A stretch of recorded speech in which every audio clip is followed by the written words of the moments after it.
नमस्कार दोस्तों, स्वागत है आप सभी का SRL एकेडमी के यूट्यूब चैनल पर। दोस्तों, हम पढ़ रहे हैं जंतु जगत का वर्गीकरण। और जंतु जगत में जो नॉन कोर डेटा में जो 10 संघ शामिल हैं, उन 10 संघों को हम पढ़ चुके हैं। और आज हम देखने वाले हैं हमारा अंतिम संघ और सबसे उच्चतम संघ जिसको हम बोलते हैं, वो है कोर डेटा। और आज हम उसी कोर डेटा के बारे में बात करने वाले हैं। दोस्तों, जब हम आपका सिलेबस देखते हैं तो उसमें क्लियर लिखा हुआ है कि जो कोर डेटा संघ है उसको इस हिसाब से पढ़ना है कि आपको वर्ग तक जाना है कि उसमें कौन कौन से वर्ग होते हैं। संघ को जब विभाजित करते हैं तो जो वर्ग बनते हैं वो कौन कौन से बनते हैं और उनकी क्या क्या विशेषताएं होती हैं। तो इस कारण से जो ये कोर डेटा संघ है ये थोड़ा हमें डिटेल में पढ़ना है, क्योंकि ये सबसे उच्च संघ है और इसमें जो जीव जंतु आते हैं वो सभी जंतुओं के अंतर्गत सबसे उच्च होते हैं। इस कारण ये जो वीडियो है ये आपके लिए बहुत ही महत्वपूर्ण होने वाला है और वीडियो को पूरा जरूर देखना, साथ साथ में चैनल को सब्सक्राइब भी जरूर करें। तो सबसे पहले आज हम बात करते हैं कोर डेटा संघ के बारे में। दोस्तों, जो कोर डेटा संघ होता है इसकी सबसे जो मुख्य विशेषता है वो ये है कि इनके जीवन काल में, चाहे से वो किसी भी अवस्था में या संपूर्ण जीवन में, उनमें क्या होती है कि जो नोटोकॉर्ड अर्थात पृष्ठ रज्जु होती है वो पाई जाती है। चाहे इसे जीवन की किसी भी अवस्था में हो या फिर पूरे जीवन काल हो, उसमें पृष्ठ रज्जु पाई जाती है। और ये कोर डेटा की सबसे मुख्य विशेषता होती है। यदि हम कोर डेटा में देखें तो इनमें क्या क्या जनरल फीचर होते हैं, कौन कौन से सामान्य लक्षण होते हैं, यदि उनको देखें तो हम सबसे पहले बात करें कि जो कोर डेटा है संघ हमारा कौन सा है, कोर डेटा। इस कोर डेटा का जो सबसे मुख्य लक्षण है वो मैंने आपको बताया है कि इनमें नोटोकॉर्ड अर्थात पृष्ठ रज्जु पाई जाती है, चाहे से वो पूरे जीवन भर हो और या जीवन की किसी अवस्था में हो। नोटोकॉर्ड पाया जाना क्या है, जरूरी है। तो यहां पर लिखा हुआ है कि कोर डेटा है उन सभी जंतुओं का समूह है जिनमें जीवन के किसी ना किसी चरण में कॉर्ड अर्थात कौन सी, नोटोकॉर्ड नामक एक लचीली छड़ जैसी संरचना पाई जाती है। तो उन्हें क्या कहा जाता है, कोर डेटा कहा जाता है।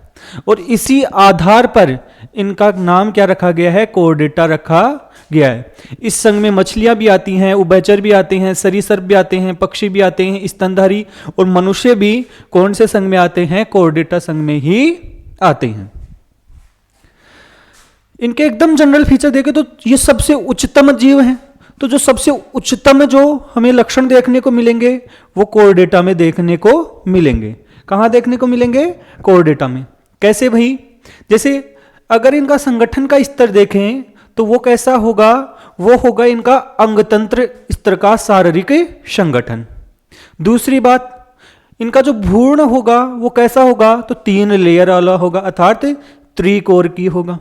यदि इनकी सम्मिति देखें तो सम्मिति उच्च जीवों में कौन सी पाई जाती है, उच्च जीवों में जो सम्मिति पाई जाती है उसका नाम है द्विपार्श्व सम्मित।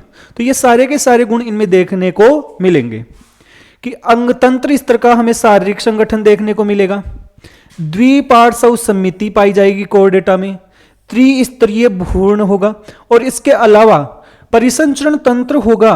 ये कैसा होगा, बंद प्रकार का होगा। बंद प्रकार से क्या मतलब है कि इनकी जो कोशिकाओं तक रक्त पहुंचाया जाता है वो कैपिलरी अर्थात केशिकाओं के द्वारा पहुंचाया जाता है। अर्थात प्रत्येक कोशिका तक, प्रत्येक अंग तक रक्त पहुंचाने की क्या होती है, व्यवस्था होती है और वो बंद नलिकाएं होती हैं। तो ये तो हो गए इनके एकदम जनरल फीचर। अब इसके बाद में यदि हम देखें तो इसको हम एक डायग्राम के द्वारा देखते हैं कि जो कोर डेटा होता है उसका एकदम जनरल डायग्राम देखें तो जो सभी कोर डेटा होंगे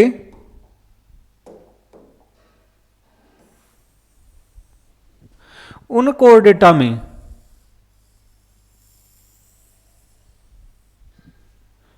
सबसे इंपॉर्टेंट चीज है कि इनमें क्या पाई जाती है, नोटोकॉर्ड पाई जाती है।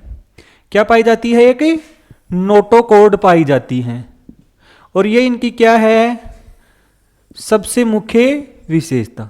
और ये जो नोटोकॉर्ड होती है ये कैसी होती है, भरी हुई होती है, अर्थात खोखली नहीं होती है। तो ये तो सबसे मुख्य विशेषता कि इनमें क्या पाई जाती है, पृष्ठ सतह की ओर, ये इसकी पृष्ठ सतह है और ये इसकी अधर सतह। तो पृष्ठ सतह की ओर क्या पाई जाती है, नोटोकॉर्ड पाई जाती है। इसके अलावा जो इसके ऊपर की ओर देखें तो पृष्ठ सतह की ओर ही नोटोकॉर्ड के ऊपर एक खोखली क्या पाई जाती है, तंत्रिका रज्जु भी पाई जाती है। ये भरी हुई होती है और ऊपर वाली जो आपकी तंत्रिका रज्जु होती है वो कैसी होती है, खोखली। और ये तंत्रिका रज्जु होती है वो इन कोर्डेटा में बाद में किसका निर्माण करती है, तंत्रिका तंत्र का निर्माण करती है, अर्थात मस्तिष्क का और मेरु रज्जु का निर्माण होता है इसी तंत्रिका आपकी जो जिसे नर्व कोड बोलते हैं, तंत्रिका रज्जु बोलते हैं, उसके द्वारा होता है। तो ये दो संरचनाएं तो हमें ध्यान रखनी है, इसकी किस ओर होती हैं, पृष्ठ सतह की ओर होती हैं। पृष्ठ सतह की ओर सबसे पहले आपको क्या मिलेगी, तंत्रिका, जो आपकी जो तंत्रिका रज्जु है वो मिलेगी, और उसके नीचे की तरफ क्या मिलेगी, नोटोकॉर्ड मिलती है। इसके अलावा यदि इनमें देखें तो इनमें आहार नाल पाया जाता है। आहार नाल का मतलब मुख वगैरह, इनके अंदर जो आंत वगैरह होती हैं वो पाई जाती हैं। तो ये जो यहां पर हो गया, ये हो गया इनका मुख। इसके अलावा यहां पर आहार नाल समाप्त कहां पर होता है, वो समाप्त होता है गुदा पर। कहां समाप्त होता है, गुदा पर समाप्त होता है। ये आपको बताई दी है, क्या है भाई, तंत्रिका रज्जु। और ये क्या हो गई है, नोटोकॉर्ड, या इसे बोल देते हैं पृष्ठ रज्जु। इसके अलावा यदि कोर्डेटा की विशेषता देखें तो जो ये गुदा है, इस गुदा के पीछे, या एनएस बोलते हैं इसको, एनएस के पीछे की ओर ये वाला जो एरिया है, ये वाला जो एरिया है, ये क्या होता है, पूंछ होती है, अर्थात गुदा द्वार के पीछे की ओर क्या पाई जाती है, पूंछ पाई जाती है। और ये भी इस कोर्डेटा की क्या है, एक विशेषता है। तो ये क्या है, पूंछ। इसके अलावा यदि इनकी विशेषता देखें तो जिनकी ग्रसनी होती हैं, जब हम बात करें कि जो मुख होता है, मुख के बाद में मुख गुहा आती है, और मुख गुहा के बाद में जो ग्रसनी आती है, उस ग्रसनी में यहां पर क्या पाए जाते हैं, गिल्स पाए जाते हैं।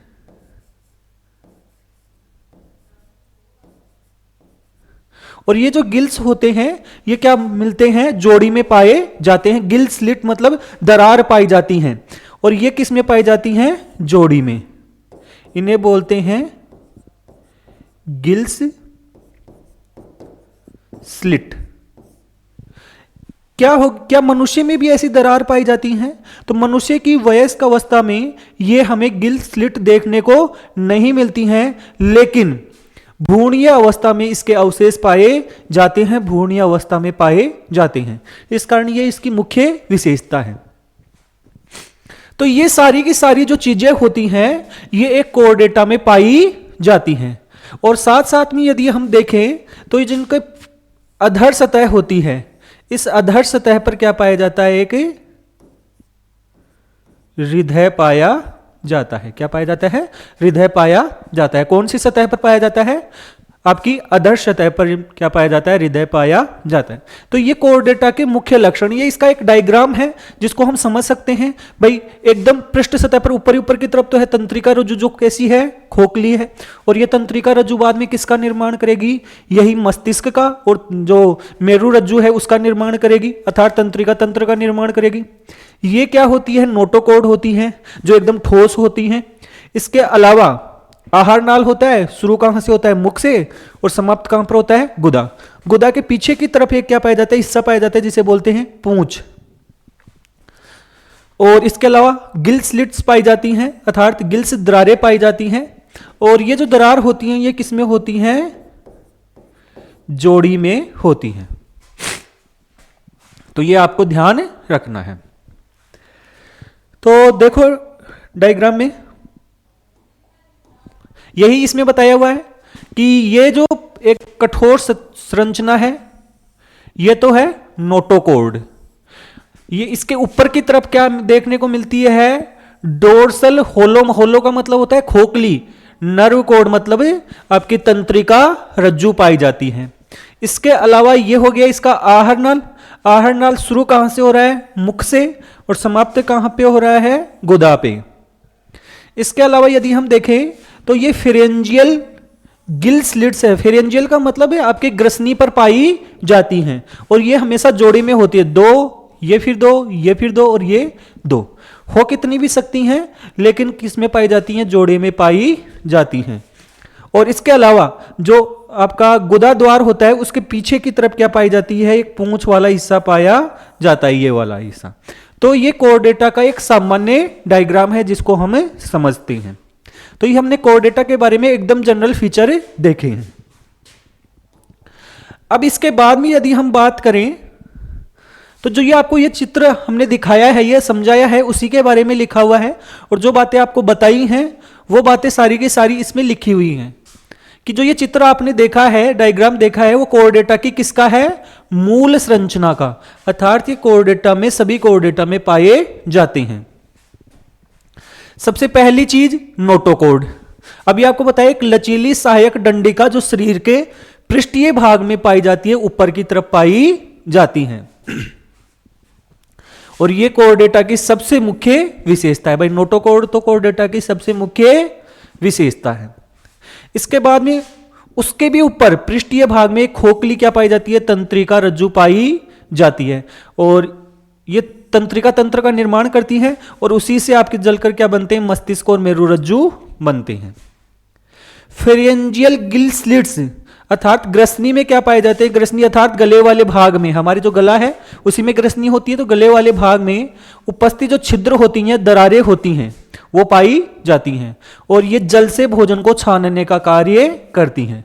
सामान्य तौर पर ये गिल्स होते हैं जलीय जीवों में काम में आते हैं।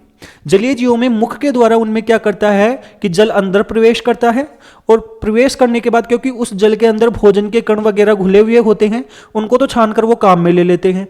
और गिल स्लिट्स के द्वारा फिर ये क्या निकल जाता है? बाहर की ओर। पानी जो शेष बचता है वो बाहर की ओर निकले जाता है। इस कारण से जल से भोजन को छानने या श्वसन में क्या होते हैं? सहायक होते हैं। मुख आपको बता ही दिया शरीर के अग्रभाग में भोजन को प्रवेश करने का मार्ग है। गुदा आपको बता ही दिया कि शरीर में अपशिष्ट बाहर निकलने का मार्ग है। और गुदा के पीछे की ओर क्या पाई जाती है? एक पूंछ पाई जाती है, जो तैरने में और कहां पर गति करने में क्या होती है? महत्वपूर्ण भूमिका निभाती है। तो ये तो हो गया है कोर्डेटा का एकदम सिंपल सा इंट्रोडक्शन कि कोर्डेटा क्या होते हैं और उसका जो मूल संरचना है, मूल डायग्राम है, वो कैसा दिखाई देता है और उसको किस प्रकार से समझा जा सकता है। अब इसके बाद में हम बात करेंगे कोर्डेटा के वर्गीकरण की। किसके वर्गीकरण की? कोर्डेटा। क्योंकि कोर्डेटा है एक बड़ा संघ है और इसका वर्गीकरण भी हमें पढ़ना है, क्योंकि इसके वर्ग स्तर तक हमें क्या करना है? पढ़ना है। तो सबसे पहले बात करें कोर्डेटा का वर्गीकरण। तो यदि मैं कोर्डेटा का वर्गीकरण करूं तो कोर्डेटा को मुख्य रूप से कितने भागों में बांटा जा सकता है? 3 भागों में बांटा जाता है। और क्योंकि कोर्डेटा संघ है तो कितने उपसंघ हो गए हैं? 3 भागों में बांटा, और जो 3 भागों में बांटा है उनको क्या कहा गया है? उपसंघ। सबसे पहले जो उपसंघ आता है वो आता है यूरोकोर्डेटा। सबसे पहला उपसंघ है उसका नाम क्या है? यूरोकोर्डेटा।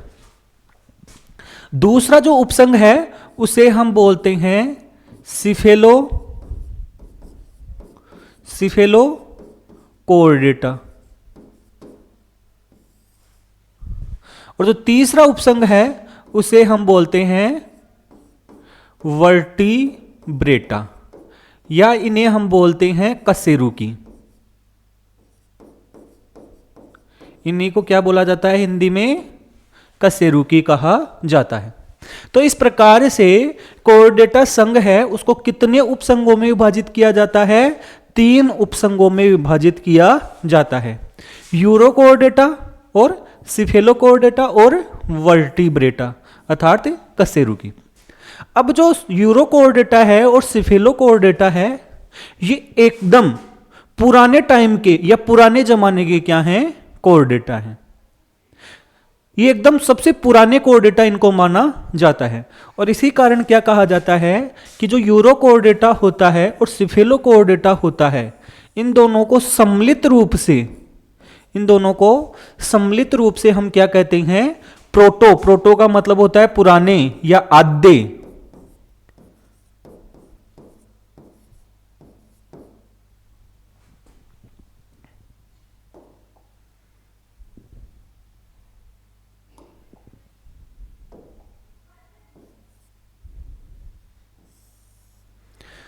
तो ये जो दोनों हैं सिफेलोकोर्डेटा और यूरोकोर्डेटा, इन दोनों को सम्मिलित रूप से क्या कहा जाता है? प्रोटोकोर्डेटा कहा जाता है। तो प्रोटोकोर्डेटा खुद एक उपसंघ नहीं है, ये इन दोनों को सम्मिलित रूप से कहा जाता है, ये हमें ध्यान रखना है। तो इस प्रकार से कोर्डेटा संघ है उसको कितने भागों में विभाजित कर दिया है? कोर्डेटा संघ को हमने 3 भागों में विभाजित कर दिया या 3 उपसंघों में विभाजित कर दिया है। तो यहीं पर यही लिखा हुआ है कि कोर्डेटा है उसके कितने उपसंघ हैं? 3। पहले नंबर पे यूरोकोर्डेटा, दूसरे नंबर पे सिफेलोकोर्डेटा और तीसरे नंबर पे है वर्टिब्रेटा। एक लाइन यदि हम बोल सके तो जो कशेरुकी होते हैं वो आपके कोर्डेटा के ही हिस्से होते हैं। तो इसी कारण बोला जाता है कि सभी कशेरुकी होते हैं वो क्या होते हैं? कोर्डेटा होते हैं। सभी कशेरुकी क्या होते हैं? कोर्डेटा होते हैं। लेकिन सभी कोर्डेटा हैं वो कशेरुकी नहीं होते हैं। क्यों भाई? क्योंकि कोर्डेटा में तो आपके यूरोकोर्डेटा भी आते हैं और सिफेलोकोर्डेटा भी आते हैं। अब सबसे पहले हम कौन से संघ के बारे में बात करते हैं? यूरोकोर्डेटा। कौन से संघ के बारे में बात करते हैं? यूरोकोर्डेटा।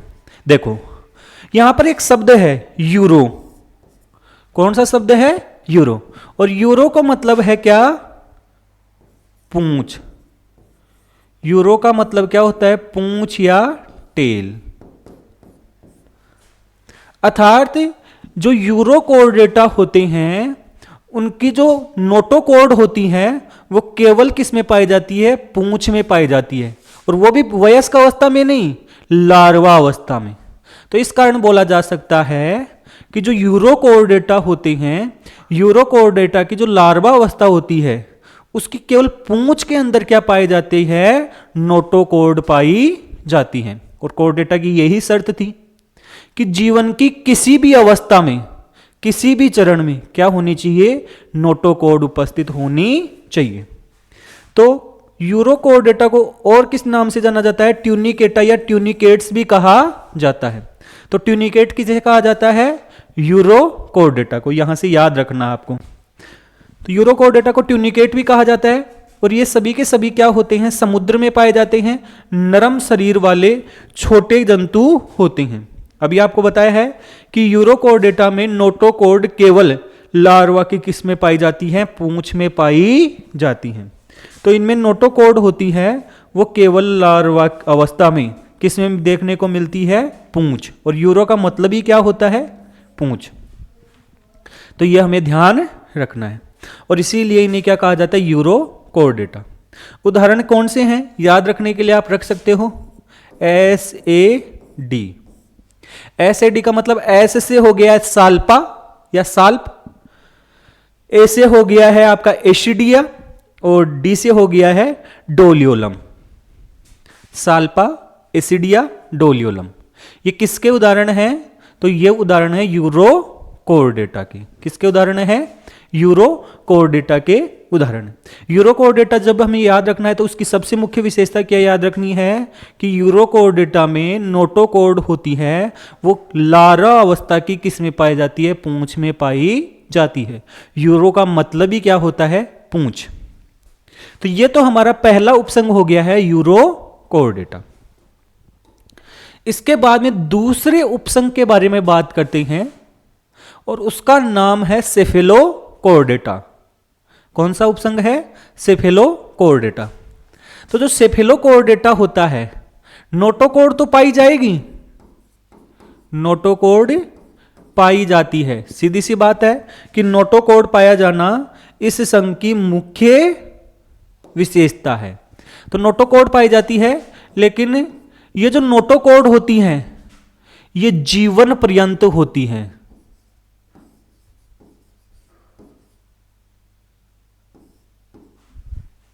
जीवन पर्यंत अर्थात जन्म से लेकर मृत्यु तक हर अवस्था में क्या पाई जाती है? नोटोकॉर्ड पाई जाती है।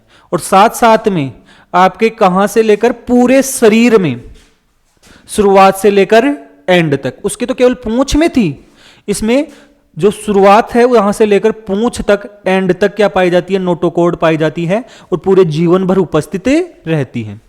तो सीधी सी बात है, ये छोटे, पतले और मछली के जैसे बनावट वाले क्या होते हैं? समुद्री जीव होते हैं। और इनकी सबसे मुख्य विशेषता है कि जो नोटोकॉर्ड होती है वो जीवन भर होती है। तुलना करें पिछले वाले से, तो उनमें केवल लार्वा अवस्था में थी और उसके भी केवल पूंछ में। इसमें नोटोकॉर्ड है वो आपकी जीवन भर है और साथ साथ में पूरे शरीर की लंबाई में पाया जाता है। और इसी के कारण इसका नाम पड़ा है क्या? सेफेलोकोर्डेटा, क्योंकि सेफेलो का मतलब होता है सिर तक। पूंछ से लेकर कहां तक? सिर तक क्या पाई जाती है? नोटोकॉर्ड पाई जाती है। और इसी कारण इसको क्या कहा जाता है? सेफेलोकोर्डेटा कहा जाता है। तो उस वाले से और इस वाले में अंतर स्पष्ट हो गया है। इसका जो सबसे प्रसिद्ध उदाहरण है वो है आपका एम्फिओक्सस। कौन सा उदाहरण है? एम्फिओक्सस, या जिसे लेंसलेट कहा जाता है या ब्रेंकियोस्टोमा भी कहा जाता है। इसी का नाम है ब्रेंकियोस्टोमा या लेंसलेट, या फिर इसी को क्या बोलते हैं? एम्फिओक्सस। और ये किसका उदाहरण याद रखना हमें? सेफेलोकोर्डेटा का। किसका उदाहरण याद रखना है? सेफेलोकोर्डेटा का उदाहरण याद रखना है। तो अभी तक हमने दो उपसंघ थे जिनके बारे में जनरल जानकारी हमने ले ली है, यूरोकोर्डेटा और सेफेलोकोर्डेटा। एक बात लिखी हुई है कि यूरोकोर्डेटा को और सेफेलोकोर्डेटा को, दोनों उपसंघों को सामूहिक रूप से क्या कहा जाता है? प्रोटोकोर्डेटा कहा जाता है। क्या कहा जाता है? प्रोटोकोर्डेटा कहा जाता है, दोनों को सम्मिलित रूप से। ये याद रहना है आपको। प्रोटोकोर्डेटा कोई अलग से उपसंघ नहीं, इन्हीं दोनों को सम्मिलित रूप से क्या कह देते हैं? प्रोटोकोर्डेटा कहते हैं। तो ये तो हो गए हैं दो उपसंघ जिनके बारे में आपको क्या क्या याद रखना है वो बता दिया गया है। अब आ जाता है इस कोर्डेटा संघ का सबसे महत्वपूर्ण उपसंघ, और उसका नाम है वर्टिब्रेटा, या उसी को बोला जाता है क्या? कशेरुकी। क्या कहा जाता है? कशेरुकी। देखो कशेरुकी क्यों कहा जाता है? जो वर्टिब्रेटा होते हैं या कशेरुकी होते हैं उनमें नोटोकॉर्ड होती है वो जीवन पर्यंत नहीं पाई जाती हैं, बल्कि ये नोटोकॉर्ड होती है ये केवल और केवल कौन सी अवस्था में देखने को मिलती है? ये भ्रूणीय अवस्था में देखने को मिलती है। कौन सी अवस्था में देखने को मिलती है? भ्रूणीय अवस्था में।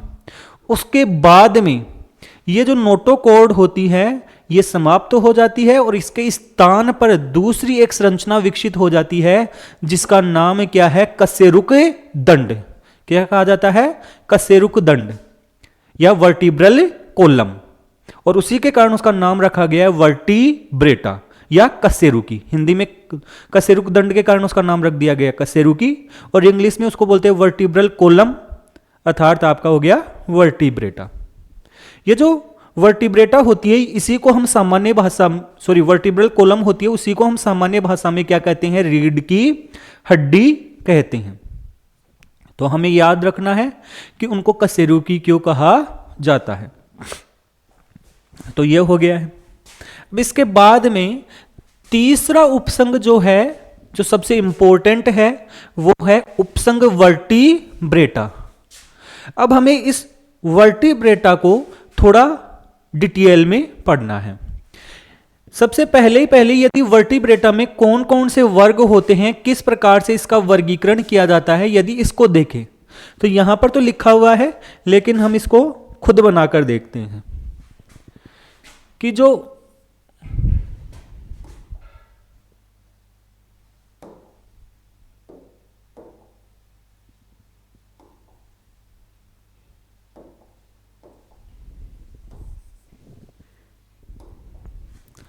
तो वर्टिब्रेटा है,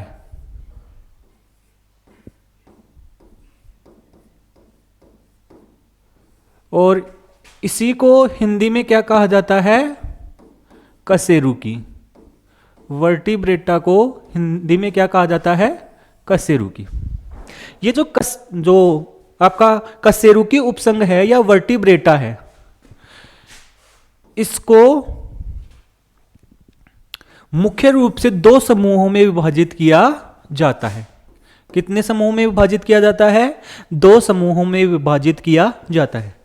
एक तो होता है जिसे बोलते हैं एग्नेथा। कौन सा होता है, एग्नेथा। और जो दूसरा समूह होता है उसे बोलते हैं ग्नेथो स्टोमेटा। ग्नेथो स्टोमेटा। तो इस प्रकार से जो आपका वर्टिब्रेटा है, इसको कितने समूहों में विभाजित कर दिया है, दो समूहों में विभाजित कर दिया है। एक तो एग्नेथा और एक इसके अलावा हो गया है आपका ग्नेथोस्टोमेटा। जो ये एग्नेथा होता है, ग्नेथा का मतलब होता है जबड़ा। ग्नेथा का मतलब क्या होता है, जबड़ा। और एक का मतलब है अनुपस्थित। क्या होता है, अनुपस्थित। अर्थात एग्नेथा होता है, इनमें जबड़ा अनुपस्थित होता है। सबसे इंपॉर्टेंट चीज, एग्नेथा वाले जो भी जीव होते हैं उनमें जबड़ा नहीं पाया जाता है। ग्नेथो का मतलब हो गया जबड़ा, और स्टोमेटा का मतलब, स्टोमेटा मतलब होता है छिद्र। अर्थात जो हमारा मुख गुहा है, इस मुख गुहा के अंदर क्या पाया जाता है, जबड़ा पाया जाता है। तो ये हो गए हैं जबड़े सहित।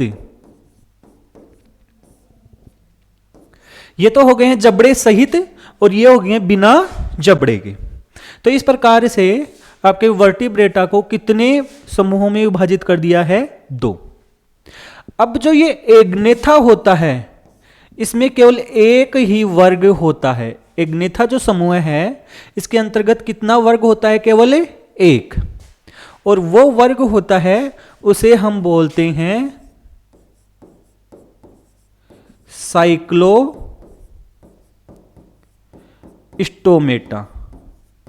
कौन सा वर्ग होता है, साइक्लोस्टोमेटा। कौन से में, एग्नेथा में। इसके अलावा यदि ग्नेथोस्टोमेटा को डिवाइड करें तो ग्नेथोस्टोमेटा को दो महावर्गों में विभाजित किया जाता है। किस में विभाजित किया जाता है, महावर्ग।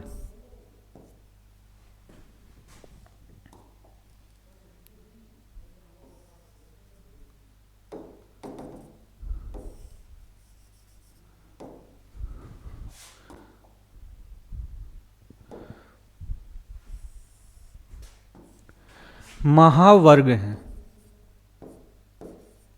कितने, दो।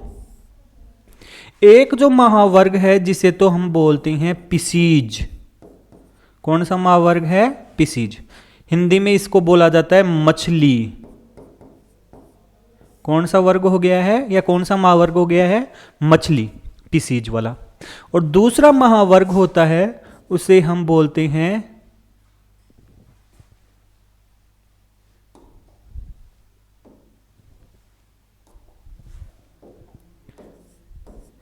टेट्रापोडा। टेट्रा का मतलब होता है चार, और पोडा का मतलब होता है पैर, अर्थात चार पैरों वाले।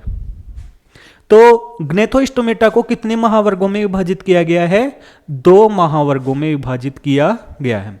पिसीज और टेट्रापोडा। जो पिसीज अर्थात मछलियां हैं, इस वाले महावर्ग में कितने वर्ग हैं? 2। कितने वर्ग हैं? 2। एक तो जो है उसे हम बोलते हैं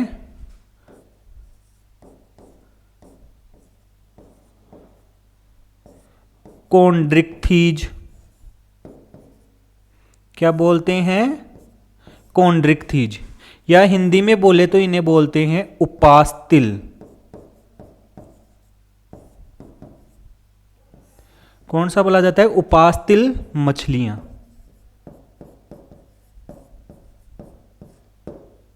उपास्तिल मछलियां। और दूसरा बोला जाता है ओस्ट्रिक्थीज।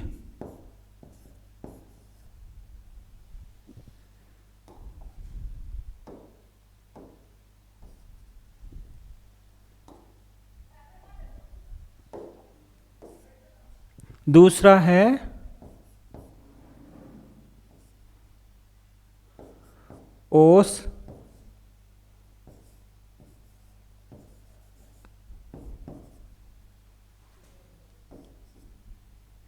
ओस्ट्रिक्थीज। तो इस प्रकार से ओस्ट्रिक्थीज का मतलब हो गया है आपकी अस्तिल मछलियां। कौन सी मछलियां हो गई हैं? अस्तिल मछलियां। तो इस प्रकार से पिसीज में अर्थात मछलियों में कितने प्रकार की मछलियां हो गई हैं? 2 प्रकार की मछलियां हो गई हैं, कॉन्ड्रिक्थीज और ओस्ट्रिक्थीज। इस जो टेट्रापोडा है, इसके अंदर टोटल कितने वर्ग हैं? 4। कितने वर्ग हैं? 4। और वो 4 कौन कौन से हैं? पहले नंबर पे जो आता है वो आता है उभयचर।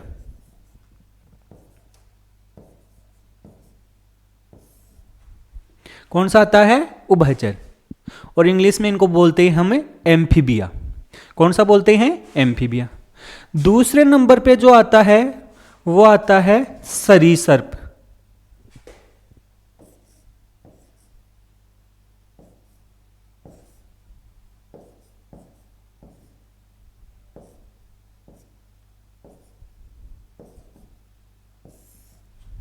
कौन से आ जाते हैं? सरीसर्प। तीसरे नंबर पे जो आते हैं वो आ जाते हैं हमारे क्या? एवीज।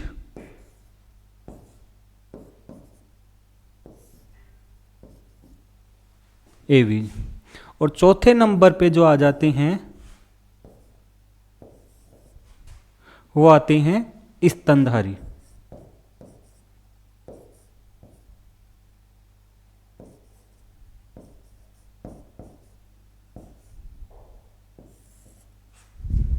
कौन से आ जाते हैं? स्तनधारी। तो इस प्रकार से जो हमारा वर्टिब्रेटा उपसंघ होता है उसका क्या किया जाता है? वर्गीकरण किया जाता है। वर्टिब्रेटा सबसे महत्वपूर्ण उपसंघ होता है। वर्टिब्रेटा में अभी आपको बताया समूह कितने हैं? 2, एग्नेथा और ग्नेथोस्टोमेटा। एग्नेथा मतलब बिना जबड़ों वाले, और ग्नेथोस्टोमेटा का मतलब जबड़ों वाले, अर्थात मुख के अंदर क्या पाए जाते हैं? जबड़े पाए जाते हैं। इसमें केवल एक ही वर्ग है, साइक्लोस्टोमेटा। इसमें आपके क्या आ जाते हैं? ग्नोथोस्टोमेटा में 2 महावर्ग आते हैं, एक पिसीज और एक टेट्रोपोडा। पिसीज अर्थात मछलियां हैं, उनको 2 कैटेगरी में डिवाइड करते हैं, 2 वर्गों में विभाजित करते हैं। एक आ जाती है कॉन्ड्रिक्थीज और दूसरी आ जाती है ओस्ट्रिक्थीज। जबकि टेट्रापोडा का मतलब हो गया 4 पैरों वाले। इसमें कितने आते हैं? 4 वर्ग, उभयचर, सरीसर्प, एवीज और स्तनधारी। तो ये आपके चार्ट समझ में आ गया होगा। इसी चार्ट को यदि हम देखें तो यहां पर भी लिखा हुआ है कि वर्टिब्रेटा है, इस वर्टिब्रेटा में कितने समूह हैं? 2, एग्नेथा और ग्नेथोस्टोमेटा। एग्नेथा में केवल एक ही वर्ग है और वो है आपका साइक्लोस्टोमेटा। जबकि ग्नेथोस्टोमेटा में 2 महावर्ग हैं, एक तो हो गया है पिसीज और एक हो गया है टेट्रोपोडा। इसमें 2 हो गए हैं कॉन्ड्रिक्थीज और ओस्ट्रिक्थीज, और यहां पर एम्फीबिया अर्थात उभयचर, रेप्टिलिया मतलब सरीसर्प, एवीज का मतलब हो गया पक्षी वर्ग, और मेमेलिया का मतलब हो गया है स्तनधारी। तो ये सबसे पहले हमें चार्ट आना चाहिए वर्टिब्रेटा का। अब इनमें से एक एक को हम देखेंगे। सबसे पहले हम एग्नेथा वाले को देखेंगे। एग्नेथा में क्या है? साइक्लोस्टोमेटा। तो हम एग्नेथा को देखते हैं। सबसे पहले देखो क्या लिखा हुआ है, यह बात मैंने आपको बता दी है। वर्टिब्रेटा में नोटोकॉर्ड होती है, वो केवल कौन सी अवस्था में पाई जाती है? भ्रूणीय अवस्था में पाई जाती है, और जो बाद में किस में बदल जाती है? कशेरुक दंड में बदल जाती है, कशेरुकास्थि में परिवर्तित हो जाती है। वर्टिब्रेटा में हृदय होता है, वो कौन सी सतह की ओर पाया जाता है? अधर। अधर का मतलब जैसे हमारा हृदय होता है, ये सामने वाली जो सतह होती है उसको हम बोलते हैं अधर सतह, तो ये सामने की तरफ पाया जाता है। उत्सर्जन होता है किसके द्वारा होता है? किडनी के द्वारा। जैसे मनुष्य से तुलना कर लो, मनुष्य में उत्सर्जन किसके द्वारा होता है? किडनी के द्वारा।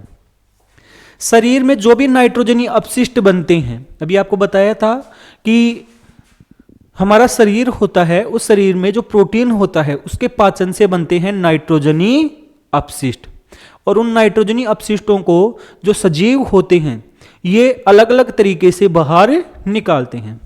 कुछ जीव होते हैं वो यूरिया के रूप में निकालते हैं, कुछ जीव होते हैं अमोनिया के रूप में निकालते हैं, कुछ जीव होते हैं यूरिक अम्ल के रूप में नाइट्रोजनी अपशिष्टों को बाहर निकालते हैं। तो नाइट्रोजन युक्त अपशिष्ट अर्थात यूरिया, अमोनिया, यूरिक अम्ल को बाहर निकालने और इसके अलावा ओस्मो संतुलन, ओस्मो का मतलब जल का संतुलन, हमारे शरीर में जल संतुलन का कार्य और नाइट्रोजनी अपशिष्टों को बाहर निकालने का कार्य किसके द्वारा किया जाता है? गुर्दे अर्थात किडनी के द्वारा किया जाता है। वर्टिब्रेटा में अग्र और पश्च अंग, हमें बताया था कि वर्टिब्रेटा में अग्र और पश्च अंग पंख या पैरों के रूप में उपांग होते हैं, यह हम बाद में देखेंगे। भाई या तो मछलियां तो उनमें पंख वगैरह हैं, या फिर क्या है? पैर जो उपांग के रूप में पाए जाते हैं।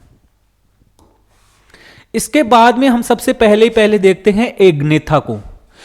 जब आपको एग्नेथा बताया था तब आपको बता दिया गया था कि जो एग्नेथा होते हैं वो बिना जबड़े वाले होते हैं। कैसे होते हैं? बिना जबड़े वाले, अर्थात जबड़ा रहित कशेरुकी, क्योंकि वर्टिब्रेटा है उसको कशेरुकी भी कहते हैं। इनमें जबड़े नहीं पाए जाते हैं। शरीर होता है कैसा होता है? लंबा, और मछलियों जैसे दिखते हैं। ये जैसे आप एक डायग्राम देख रहे होंगे, मछली जैसे दिखते हैं लेकिन ये मछली नहीं होती हैं। उदाहरण इसका है लेम्प्रे, पेट्रोमाइजोन, पेट्रोमाइजोन। लेम्प्रे किसका उदाहरण है? एग्नेथा का। इनका जो मुख होता है, जैसे मान लो ये इसका मुख है, इनमें जबड़े तो पाए जाते नहीं हैं, तो फिर क्या होते हैं कि दांत होते हैं वो लगे रहते हैं। दांत पूरे मुख में कहीं पर भी लगे होते हैं, बिना जबड़ों के, बिना जबड़ों के ही दांत होते हैं वो लगे रहते हैं। तो मुख गुहा में जो दांत होते हैं वो लगे रहते हैं, जबड़े नहीं पाए जाते हैं, ये याद रखना है। ये जो आपको मछली जैसा दिख रहा है लेकिन वास्तव में ये मछली नहीं होते हैं, ये दूसरे जो समुद्री जीव होते हैं उनके ऊपर परजीवी के रूप में पाए जाते हैं। किस रूप में पाए जाते हैं? परजीवी के रूप में पाए जाते हैं। उदाहरण क्या है? यह किसका डायग्राम है? जिसे बोलते हैं लेम्प्रे या पेट्रोमाइजोन। इसी में केवल एक ही वर्ग है, अभी आपको बताया था एग्नेथा में केवल एक ही वर्ग आता है जिसका नाम है साइक्लोस्टोमेटा। क्या नाम है? साइक्लोस्टोमेटा। क्या विशेषता है? भाई जबड़ा नहीं पाया जाता है, जीव होते हैं क्या होते हैं? परजीवी प्रकृति के होते हैं, और जो ये पूंछ है जो आप ये देख रहे हो ये बिना जोड़ वाली होती है, अर्थात ऐसे नहीं बता सकते कि यहां से पूंछ प्रारंभ हो गई है, अर्थात पूंछ बिना जोड़ वाली होती है। ये कौन सी कैटेगरी हो गई, कौन सा वर्ग हो गया है? साइक्लोस्टोमेटा, जो कौन से समूह में आता है? एग्नेथा में आता है। तो एग्नेथा हमारा कंप्लीट। अब इसके बाद में हम दूसरे समूह में जाएंगे वर्टिब्रेटा के, और उस समूह का नाम क्या है? ग्नेथोस्टोमेटा। कौन सा नाम है? ग्नेथोस्टोमेटा। ग्नेथो का मतलब जबड़े वाले, ऐसे जीव जिनमें जबड़े हैं और जबड़ों में क्या है? दांत। इसके दांत जबड़ों में नहीं है, मुख में हर जगह पे लगे हुए हैं। इस कारण इसको भोजन वगैरह करने में भी क्या होती है? समस्या होती है। अब दूसरा समूह आ जाता है, वो आ जाता है हमारा ग्नेथोस्टोमेटा अर्थात जबड़े वाले कशेरुकी। कौन से कशेरुकी आ गए हैं? जबड़े वाले कशेरुकी। इनके जबड़े विकसित होते हैं और इन ग्नेथोस्टोमेटा को हमने बताया था कि 2 महावर्गों में विभाजित किया जाता है। कितने महावर्गों में? 2 महावर्गों में विभाजित किया जाता है। पहला तो है महावर्ग कौन सा? पिसीज। पहला महावर्ग कौन सा है? महावर्ग पिसीज। पिसीज महावर्ग में वे सभी जंतु आते हैं जिन्हें हम सामान्य तौर पर क्या कहते हैं? मछलियां कहते हैं। तो मछली होती हैं वो कौन से में आती हैं? पिसीज में। तो जो तारा मछली होती है वो वास्तविक मछली नहीं होती है। वास्तविक मछलियां वही होती हैं जो इस पिसीज महावर्ग में शामिल होती हैं। ये मुख्य रूप से कैसी होती हैं? जलीय। पिसीज महावर्ग वाले जो जीव हैं वो कैसे होते हैं? जलीय। और तैरने के लिए क्या होते हैं? पंख पाए जाते हैं। मछलियों में क्या होता है? तैरने के लिए पंख। यदि मैं एक सामान्य मछली का डायग्राम बनाऊं तो आप देख सकते हो इस प्रकार से। ये तो है इनकी पूंछ, ये है इनका मुख, और ये आंख हो गई, और ऐसे इनके ऊपर क्या पाए जाते हैं? शल्क पाए जाते हैं। क्या पाए जाते हैं? शल्क पाए जाते हैं। और इनका जो शरीर होता है ये धारा रेखित होता है। धारा रेखित का मतलब ये हो गया क्योंकि ये जल में तैरती रहती हैं और तैरने के लिए इनकी आकृति होती है वो एक विशेष आकार की होती है। तो मछली महावर्ग है, इसके सामान्य लक्षण देखें तो जलीय जंतु हैं, समुद्र में और मीठे पानी दोनों में पाए जाते हैं। श्वसन, मछलियों में श्वसन किसके द्वारा होता है? गिल्स के द्वारा होता है। शरीर पर क्या में देखने को मिलते हैं? सल्क, दोनों में ही देखने को मिलेंगे, कॉन्ड्रिक्थीज में भी और ओस्ट्रिक्थीज में भी। ठंडे रक्त, ठंडे रक्त से क्या मतलब है? कहने का मतलब ये हो गया कि जो ये इनका शरीर का तापमान होता है वो वातावरण के तापमान के अनुसार बदलता रहता है। अगर ठंडे तापमान है, कम तापमान है, तो इनके शरीर का तापमान भी कम हो जाता है। जैसे मनुष्य के शरीर का तापमान फिक्स है, वो है 37 डिग्री सेंटीग्रेड। अर्थात हमारे शरीर का तापमान कैसे है? हम समतापी हैं। समतापी मतलब शरीर का तापमान एक निश्चित रहता है। लेकिन जो ये मछलियां हैं ये असमतापी हैं, और जो असमतापी होते हैं उन्हें ठंडे रक्त वाले जीव भी कहते हैं। डिंब जनन का मतलब ओविपोरस, अधिकांशतः ओविपोरस का मतलब होते हैं अंडे देने वाले। कैसे होते हैं? अंडे देने वाले। और जो मछलियां होती हैं इनका हृदय होता है 2 कोष्ठक की होती हैं। जैसे मनुष्य के हृदय में कितने कोष्ठक होते हैं? 4। कितने कोष्ठक होते हैं? 4। जबकि मछलियों में कितने होते हैं? 2, जिनमें एक आलिंद और एक निलय पाया जाता है। इसके अलावा स्विम ब्लेडर, स्विम ब्लेडर का मतलब हो गया कि इनके पास एक ऐसी संरचना होती है मछलियों के पास सामान्य तौर पर जिसके अंदर हवा भरी रहती है और जिसके कारण वो उनको तैरने में मदद करती है। हालांकि ये केवल ओस्ट्रिक्थीज मछलियों में पाई जाती हैं। ये अस्थिल मछलियों अर्थात ओस्ट्रिक्थीज में पाई जाती हैं और ये शरीर को तैरने में क्या करती है? सहायता करती है।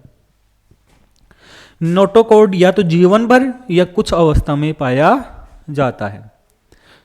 हालांकि हमने बताया था कि वर्टिब्रेटा में जो नोटोकॉर्ड होता है वो केवल भ्रूणीय अवस्था में है। हालांकि इन मछलियों में कुछ ऐसे जीव हैं जिनमें नोटोकॉर्ड जीवन भर भी देखने को मिलता है।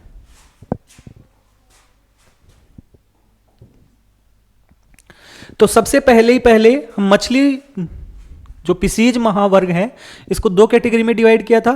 पहला हम देख लेते हैं कौन सी? उपास्तिल मछलियां अर्थात कॉन्ड्रिक्थीज। कौन सी मछलियां देख रहे हैं? कॉन्ड्रिक्थीज अर्थात उपास्तिल मछलियां। देखो भाई, नाम से ही पता चल रहा है कि ये जो मछलियां हैं इनका जो कंकाल है, क्या कंकाल, वो किससे मिलकर बना है? उपास्तियों से मिलकर बना है। किससे मिलकर बना होता है? उपास्तियों से। तो जो ये मछलियां होती हैं ये कार्टिलिजिनियस फिशेज कहते हैं अर्थात क्योंकि इनका कंकाल होता है पूरी तरीके से किससे बना होता है? उपास्थि। देखो हमारा कंकाल है वो अस्थि और उपास्थि दोनों से बना है, लेकिन ये जो मछलियां हैं इनके शरीर में अस्थियां नहीं पाई जाती हैं, हड्डियां नहीं पाई जाती हैं, केवल और केवल क्या देखने को मिलती हैं, उपास्थि। और इसी के कारण इसको क्या कहा गया है, उपास्थिल मछलियां। यदि इन मछलियों के बारे में इनकी मुख्य मुख्य विशेषताएं देखें, देखो इस प्रकार की मछलियों का एक उदाहरण होता है और वो उदाहरण है क्या, शार्क। कौन सा उदाहरण है, शार्क।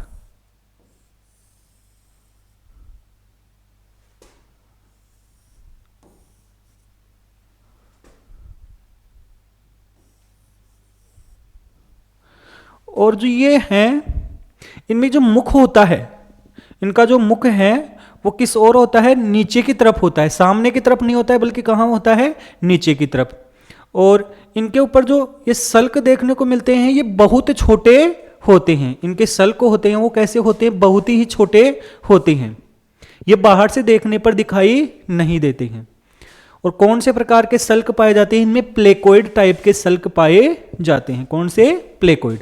अर्थात जो दूसरी मछलियां जो हम देखते हैं उनके सल्क हमें दिखाई देते हैं, लेकिन जो ये उपास्थिल मछलियां हैं जैसे शार्क वगैरह, इनके ऊपर सल्क होते हैं वो छोटे छोटे होते हैं। ये जो उपास्थिल मछलियां होती हैं इनको सामान्य तौर पर मनुष्य खाने में काम में नहीं लेता है, ये मनुष्य को खाती हैं।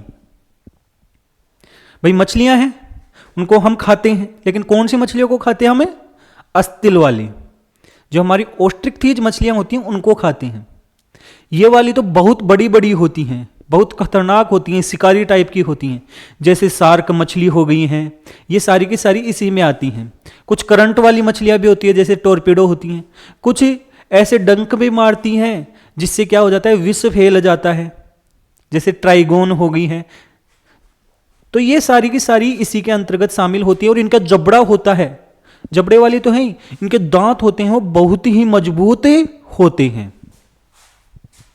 तो इनकी मुख्य मुख्य विशेषताएं क्या है भाई, इनका कंकाल है, किनका कंकाल,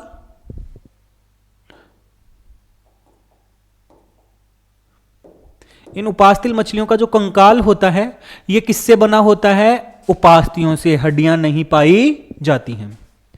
शरीर अभी आपको बताया था धारा रेखीय होता है, अर्थात पानी में तैरने लायक होता है, और ये दोनों प्रकार की मछलियों में ही देखने को मिलता है। शल्क होते हैं बहुत छोटे छोटे होते हैं, और इसके जो शल्क होते हैं उन शल्क को क्या कहते हैं, हमें प्लेकोइड। कौन से शल्क कहते हैं, प्लेकोइड। तो इनमें कौन से शल्क देखने को मिलते हैं, प्लेकोइड, अर्थात कांटेदार होते हैं ये। मुख होता है, जैसे अभी आपको बताया यहां पर मुख एक सामने की तरफ नहीं होता है, मुख सामने की तरफ नहीं पाया जाता है, बल्कि अधर सतह की ओर। यहां पर यदि मैं आपको बना के दिखाऊं तो जैसे ये से मुख है वो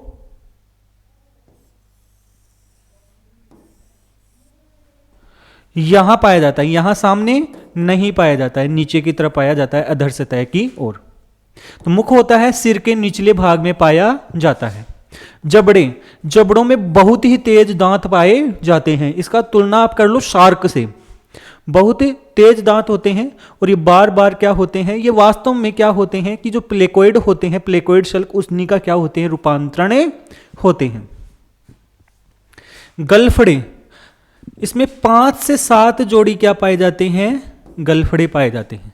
लेकिन ध्यान रखने की बात यह है कि जो इनके गलफड़े होते हैं वो ढके हुए नहीं होते हैं। जो दूसरी मछलियां होती हैं उनके गलफड़े दिखाई नहीं देते, वो ढके हुए होते हैं, और एक संरचना के द्वारा ढके हुए होते हैं जिसे बोलते हैं ओपरक्यूलम। क्या बोलते हैं, ओपरकुलम। तो इन कॉन्ड्रिक्थीज मछलियों में ये ओपरकुलम नहीं पाया जाता है। इनके जो ये गिल्स होते हैं, गलफड़े होती हैं, ये बाहर की ओर दरारों के रूप में दिखाई देते हैं। तो गलफड़े होते हैं 5 से 7 जोड़ी होते हैं, और अलग अलग गिल स्लिट्स होती हैं। पंख होते हैं, पूंछ का पंख हेट्रो सर्कल होता है, मतलब एकदम घुमावदार नहीं होता है, अलग ही प्रकार का होता है। हृदय होता है, भी आपको बताया था, 2 कक्ष वाला, एक आपका क्या होता है, आलिंद, और एक निलय। श्वसन किसके द्वारा बता दिया, केवल गलफड़ों के द्वारा। तैरने में सहायक होती हैं, तैरने में सहायक, अब ध्यान से सुनना कि इनके पास तैरने के लिए स्विम ब्लेडर नहीं पाया जाता है। ब्लेडर अर्थात हवा भरने वाली एक संरचना है, वो इनके पास नहीं पाया जाता। इस कारण इनको क्या करना पड़ता है कि बार बार ऊपर आना पड़ता है। तो जो शार्क मछलियां होती हैं वो बार बार समुद्र के ऊपर आती रहती हैं।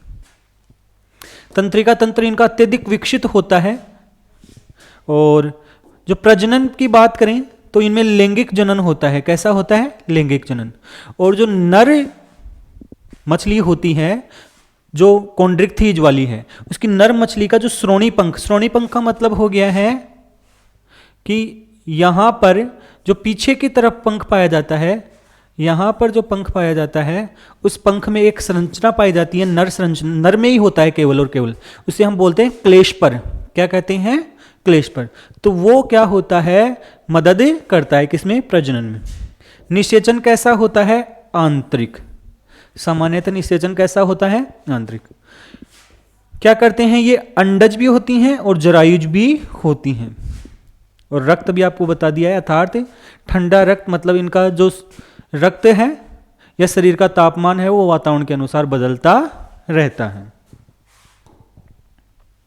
कुछ विशेष लक्षण देखें तो दांत है वो उपास्थि के चपटे सल्कों से ही बना है। अभी आपको बताया था कि इनके जो दांत होते हैं वो बहुत तेज होते हैं, लेकिन वो बने किससे हैं? वास्तव में जो सल्क है ना प्लेकोइड टाइप के, उन्हीं से बने हैं। शार्क में सूंघने की बहुत तेज क्षमता पाई जाती है। कुछ ऐसी मछलियां भी होती हैं जो बिजली उत्पन्न करती हैं, और उसका उदाहरण क्या है आपका? टोरपीडो। याद रखना ये कौन सी कैटेगरी में आते हैं? कॉन्ड्रिक्थीज कैटेगरी में आते हैं। आवास सामान्यतः कहां पाए जाते हैं? समुद्र में। मीठे जल में नहीं पाई जाती हैं। कुछ ताजे जल में भी होती हैं, जैसे स्क्लेडियन, जिसे हम क्या बोलते हैं? कुत्ता मछली। क्या कहते हैं? कुत्ता मछली। इनमें सूंघने की बहुत तेज क्षमता होती है। जैसे कुत्ते में सूंघने की तेज क्षमता होती है, वैसे ही इनमें सूंघने की तेज क्षमता होती है। तो इस सूंघने की क्षमता के कारण इन्हें कुत्ता मछली कहते हैं। वैसे इसका संरचना है वो कुत्ते के जैसी दिखाई नहीं देती है। उदाहरण अभी आपको बता दिया।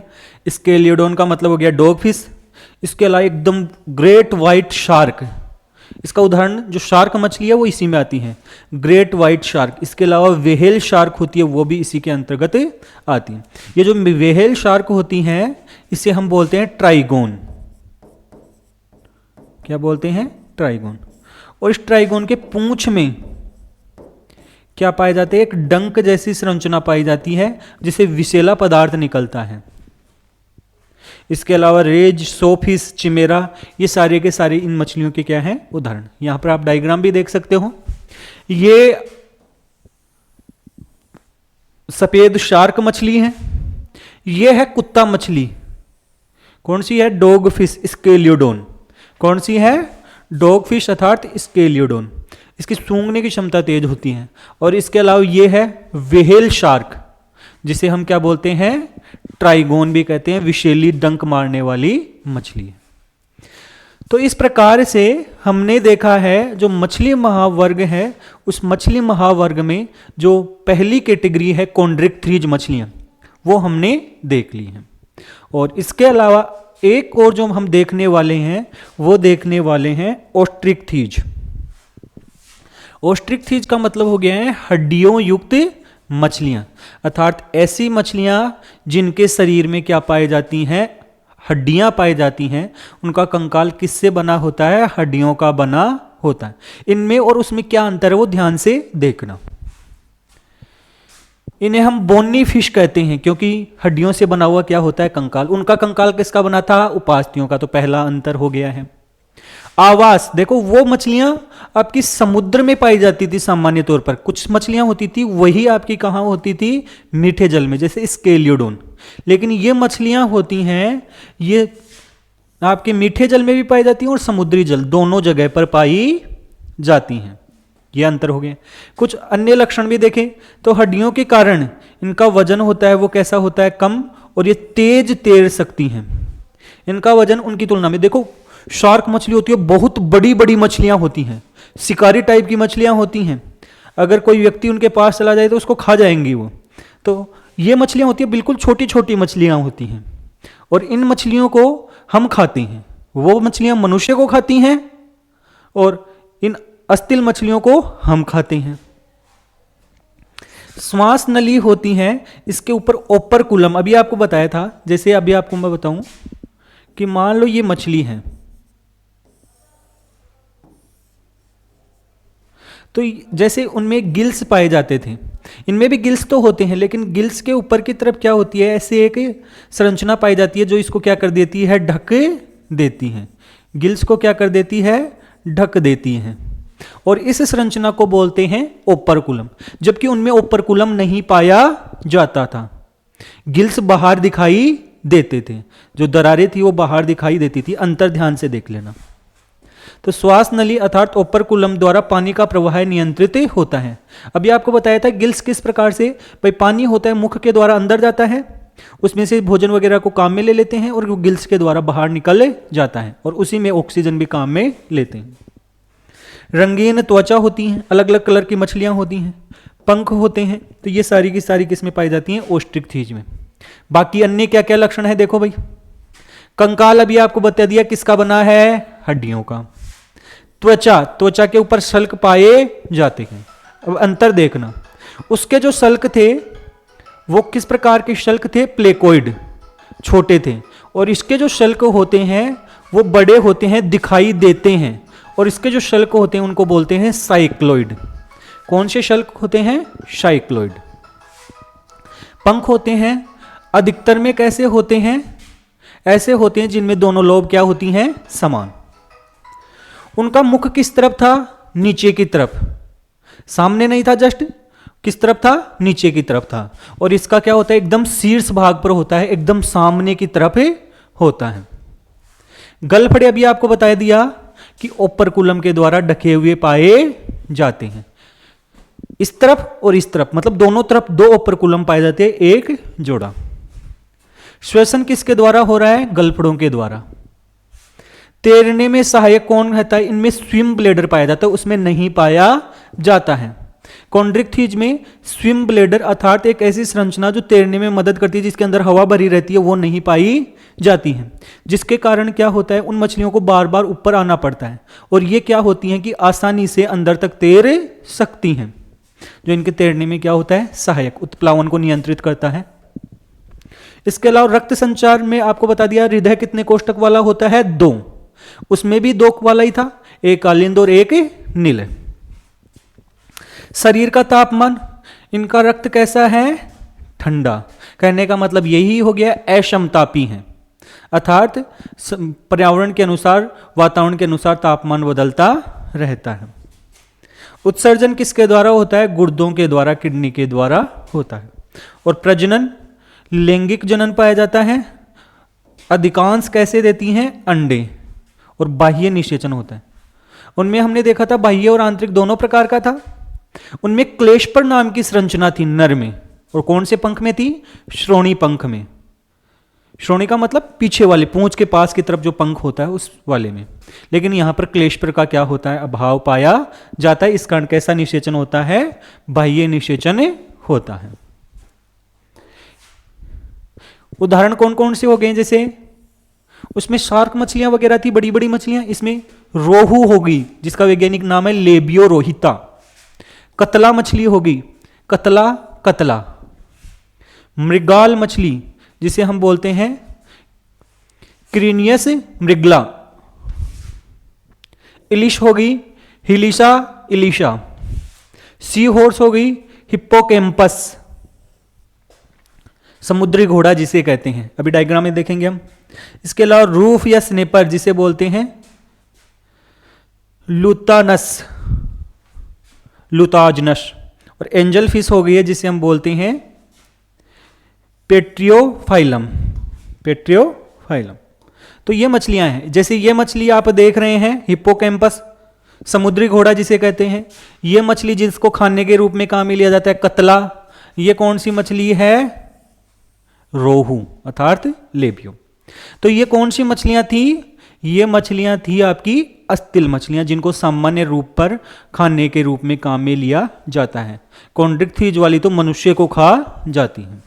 तो इस प्रकार से हमने जो कोर्डेटा संघ है उसके 3 कौन कौन से उपसंग हैं उनके बारे में देखा है, इनकी जनरल जो सामान्य विशेषताएं वो देखी हैं, और इसके अलावा जो हमने ग्नेथोस्टोमेटा है उसका एक महावर्ग पढ़ लिया है जिसका नाम है पिसीज महावर्ग। और पिसीज महावर्ग में जो मछलियां आती हैं वो 2 कैटेगरी की होती हैं। कौन कौन सी कैटेगरी होती हैं? एक होती है कॉन्ड्रिक्थीज अर्थात उपास्तिल मछलियां, और दूसरी होती हैं ओस्ट्रिक्थीज अर्थात अस्तिल मछलियां। तो ये वीडियो आपको कैसा लगा है जरूर बताना, और इसके अलावा यदि आपको कोई चीज़ समझ में नहीं आई है तो कमेंट में ज़रूर लिखें, और वीडियो को लाइक और शेयर जरूर करें, और चैनल को सब्सक्राइब करें। धन्यवाद।